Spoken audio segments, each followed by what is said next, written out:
በዓይኖቹ መካከል አንድ ታላቅ ቀንድ ነበረው። ሁለትም ቀንድ ወዳለው በወንዝም ፊት ቆሞ ወዳየሁት አውራ በግ መጣ። በኃይሉም ቁጣ ፈጥኖ ወደ እርሱ ሮጠ። ወደ አውራውን በግ ሲቀርብ አየሁት። እርሱም ተመረረበት፣ አውራውንም በግ መታ፣ ሁለቱንም ቀንዶች ሰበረ። አውራውን በግ ሊቋቋመው ኃይል አልነበረውም። እርሱም በምድር ላይ ጥሎ ረገጠው። አውራውንም በግ ከእጁ ያድነው ዘንድ የሚችል አልነበረም። አውራውን ፍየል ራሱን እጅግ ታላቅ አደረገ። በበረታም ጊዜ ታላቁ ቀንዱ ተሰበረ። ወደ አራቱም የሰማይ ነፋሳት የሚመለከቱ አራት ቀንዶች ከበታቹ ወጡ። እርሱም ከአንደኛው አንድ ታናሽ ቀንድ ወጣ፣ ወደ ደቡብም ወደ ምስራቅም ወደ መልካሚቱም ምድር እጅግ ከፍ አለ፣ እስከ ሰማይም ሰራዊት ድረስ ከፍ አለ። ከሰራዊትና ከከዋክብትም አያሌዎችን ወደ ምድር ጣለ፣ ረገጣቸው። እስከ ሰራዊትም አለቃ ድረስ ራሱን ታላቅ አደረገ። ከእርሱም የተነሳ የዘወትሩ መስዋዕት ተሻረ፣ የመቅደሱም ስፍራ ፈረሰ። ሰራዊቱም ከኃጢአት የተነሳ ከዘወትሩ መስዋዕት ጋር ተሰጠው። እርሱም እውነትን ወደ ምድሩ ጣለ፣ አደረገም፣ ተከናወነም።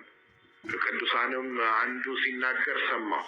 ለተነገረው ለቅዱሱም ሁለተኛው ቅዱስ ስለ ዘወትሩ መስዋዕት መቅደሱና ሰራዊቱም ይረገጡ ዘንድ ስለሚሰጥና ስለሚያጠፋ ኃጢአት የሆነው ራእይ እስከ መቼ ይሆናል አለው። እርሱም እስከ 2300 ማታና ጠዋት ድረስ ነው። ከዚያም በኋላ መቅደሱ ይነጻል አለኝ። እኔም ዳንኤል ራእዩን ባየሁ ጊዜ ማስተዋሉን ፈለጉ። እነሆም የሰው ምስያ በፊቴ ቆሞ ነበር። በውባልም ወንዝ መካከል ገብርኤል ሆይ ራእዩን ለዚህ ሰው አስታውቀው ብሎ የሚጮኸውን የሰውን ድምፅ ሰማሁ።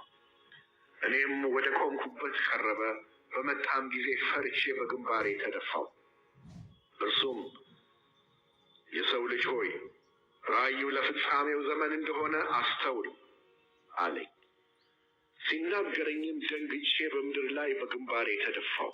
እርሱም ዳሰሰኝና ቀጥ አድርጎ አቆመኝ፣ እንዲህም አለኝ፣ እነሆ በመቅሰፍቱ በመጨረሻ ዘመን የሚሆነውን አስታውቅሃለሁ። ይህ ለተወሰነው ለፍጻሜ ዘመን ነውና ባየኸው በአውራው በግ ላይ የነበሩ ሁለቱ ቀንዶች እነርሱ የሜዶንና የፋርስ ነገስታት ናቸው። አውራው ፍየል የግሪክ ንጉስ፣ በዓይኖቹ መካከል ያለው ታላቁ ቀንድ መጀመሪያው ንጉስ ነው። እርሱም በተሰበረ ጊዜ በእርሱ ፈንታ አራት እንደተነሱ እንዲሁ ከወገኑ አራት መንግስታት ይነሳሉ፣ ነገር ግን በኃይል አይተካከሉትም። በመንግስታቸው መጨረሻ ኃጢአታቸው በተሞላች ጊዜ እንቆቅልሽን የሚያስተውል ፊተ ጨካኝ ንጉስ ይነሳል። ኃይሉም ይበረታል፣ ነገር ግን በራሱ ኃይል አይደለም። በድንቅም ያጠፋል፣ ያደርግማል፣ ይከናወንማል። ኃያላንንና የቅዱሳንን ሕዝብ ያጠፋል። በመታለሉ ተንኮልን በእጁ ያከናውናል። በልቡም ይታበያል፣ ታምነውም የሚኖሩትን ብዙዎችን ያጠፋል። በአለቆቹም አለቃ ላይ ይቋቋማል፣ ያለ እጅም ይሰበራል። የተናገረውም የማታውና የጠዋቱ ራእይ እውነተኛ ነው። ነገር ግን ከብዙ ዘመን በኋላ ስለሚሆን ራእዩን ዝጋ። እኔም ዳንኤል ተኛሁ፣ አያሌም ቀን ታመምሁ። ከዚያም በኋላ ተነስቼ የንጉሱን ሥራ እሠራ ነበር። ስለ ራእዩም አደንቅ ነበር፣ የሚያስተውለው ግን አልነበረም።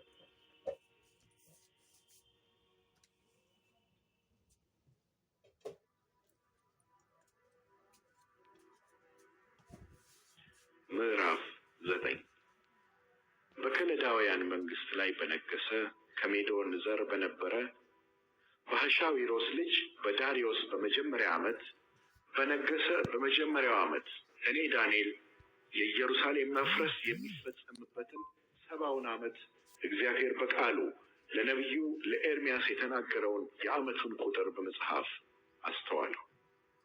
ማቅ ለብሼ ሆኜ ስጾም ልጸልይና እለምን ዘንድ ፊቴን ወደ ጌታ አምላክ አቀናሁ። ወደ አምላኬም ወደ እግዚአብሔር ጸለይኩ። ተናዝዤም እንዲህ አልኩ፣ ጌታ ሆይ ከሚወዱህና ትእዛዝህን ከሚፈጽሙ ጋር ቃል ኪዳንንና ምሕረትን የምትጠብቅ ታላቅና የምታስፈራ አምላክ ሆይ ኃጢአትን ሰርተናል፣ በድለንማል፣ ክፋትንም አድርገናል፣ አምፀንማል፣ ከትእዛዝህና ከፍርድህም ፈቀቅ ብለናል።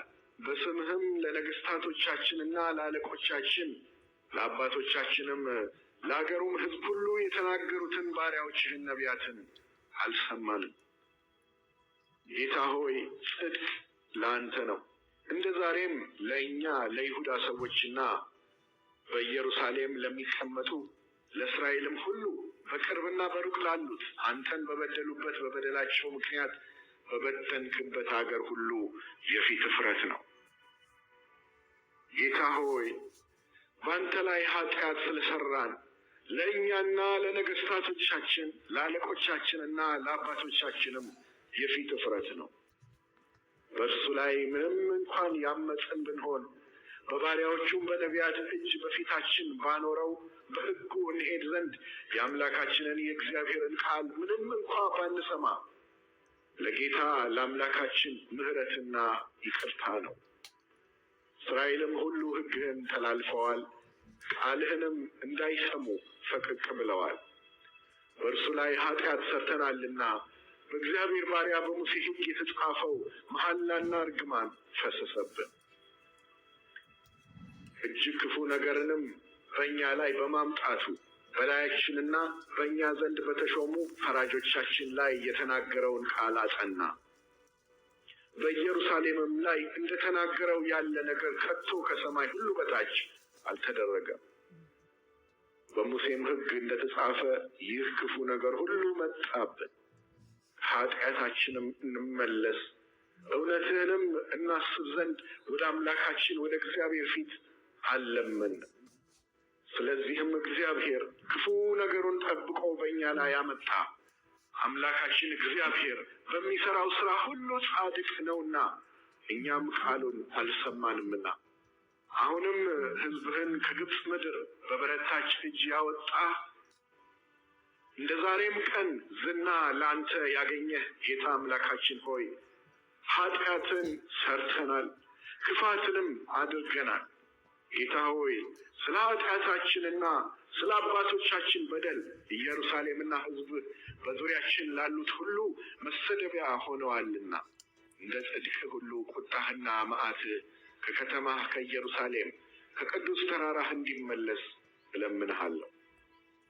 ጌታ ሆይ ስለ ኃጢአታችንና ስለ አባቶቻችን በደል ኢየሩሳሌምና ሕዝብህ በዙሪያችን ላሉት ሁሉ መሰደቢያ ሆነዋልና እንደ ጽድቅ ሁሉ ቁጣህና መዓትህ ከከተማህ ከኢየሩሳሌም ከቅዱስ ተራራህ እንዲመለስ እለምንሃለሁ።